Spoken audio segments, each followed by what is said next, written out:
언론과 법조계에 비판이 있었는데도 내사 종결한 건에 대해서 그 판단은 옳았고 재수사할 의사가 없다라고 밝혔는데 검찰이 영상을 확보하고 담당 경찰이 영상을 봤었다라는 언론 보도가 나오자 이제서야 재수사를 하겠다고 진상조사에 나섰다라는 점입니다. 어떤 폭행 정도가 있었을까? 담당 경사가 영상을 보고 못 본 걸로 할게요 라고 말을 했다면 폭행 정도가 좀 경미했어야 했던 건 아닌가라는 생각도 드는데요. 마침 택시기사가 폭행 직후에 찍은 사진을 공개했습니다. 함께 보시죠. 택시기사의 목 부분입니다. 이용구 차관이 택시기사의 멱살을 잡고 폭행을 했다라고 나왔고 이 차관이 당시 어떤 욕을 했는지에 대해서도 택시기사가 오늘 인터뷰를 해서 잠시 후에 보내드릴 건데요. 이 정도의 목에 어떤 짙은 자국들, 부상 흔적들이 사진을 통해서 택시기사는 공개를 했습니다. 택시기사에 따르면 이 차관 폭행이 있은 직후에 찍은 사진이다라고 설명을 하고 있습니다. 어떤 폭행 과정이 있었는지는 현재 저희로서는 알 길이 없습니다. 다만 그 결과의 하나로서 택시기사가 공개한 사진을 지금 보고 있는 건데요. 이 영상이 따라서 공개돼야 한다라는 일각의 의견도 현재로선 제기되고 있는 상황입니다. 경찰이 뒤늦게 진상조사에 나섰습니다. 뒤늦게라는 표현이 맞겠죠. 어떤 경우라도 부실 수사를 했다는 경찰 서전이 영전을 했다. 서울경찰청 관계자, 담당 수사관이 영상을 본 건 사실로 파악됐다라고 해당 의혹에 대해서 인정했고요. 서초경찰서는 해당 B 경사가 거짓말을 했다며 대기발령 조치를 했습니다. 진상조사단을 꾸렸고 내사 종결 과정을 재조사하겠다라고 밝혔습니다. 문제는 지난 20일 수사 책임자인 서초경찰서장이 경찰청, 상급청이죠. 수사 과장으로 영전을 했다라는 겁니다. 이재명 기자 앞서 잠깐 언급했는데 두 가지예요.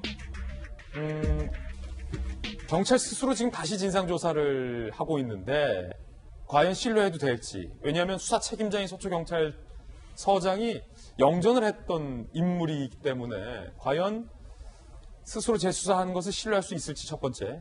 두 번째는 담당 수사관이 거짓말을 했다라며 대기발령을 했습니다. 모양새가 담당 경찰관이 거짓말을 했기 때문에 우리 전체 경찰이 그때 고위경찰 관계자까지 나서서 영상이 없다라고 우리가 거짓을 이야기할 수밖에 없었다라는 논리로 보이는데 자, 그거 문제 없는 겁니까?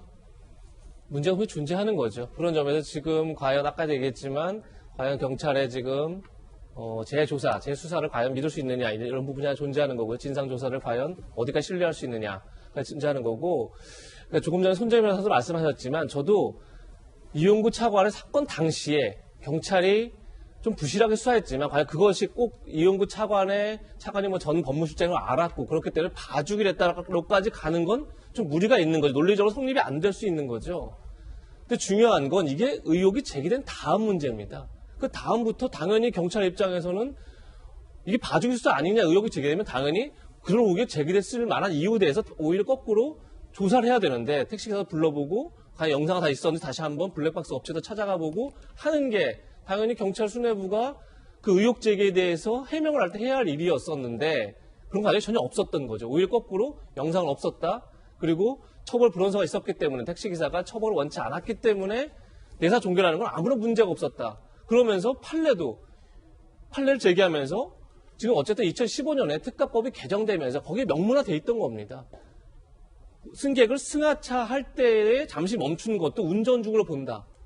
그런데 분명히 그 규정을 위반해서 특가법을 적용하지 않고 단순폭행을 했던 건데 단순폭행으로 해서 내사를 종결했던 건데 과연 그게 문제가 없었는지 다시 한번 봐야 되는데 과거 판례를 들어서 그렇지 않다. 다시 얘기해서 제기됐던 모든 의혹들을 경찰 수뇌부가 부정했던 거죠. 그런데 문제는 그러고 나서 검찰이 택시사를 불러서 조사를 하고 그러니까 영상이 나오고 그러나 택시기사를 언론이 만나서 얘기를 들어보니까 당시에 경찰한테 보여줬다. 이런 증언이 나온 이후에야 지금 경찰이 해당 경찰을 대기 발령하고 그 다음에 진상조사를 해보겠다라고 얘기하는 건데 순서가 완전히 뒤바뀌어 버린 거죠. 그러다 보니까 과연 앞으로 경찰이 어떤 조사를 내놓든 그것을 신뢰할 수 있느냐 문제가 반드시 제기될 거고 그만큼 지금 수뇌부가 결국 이 사건을 덮기에 급급했다라고 보여진 거죠. 그러다 보니까 오히려 이용구 차관을 봐주려는 거 아니냐는 의혹이 더 커진 셈입니다.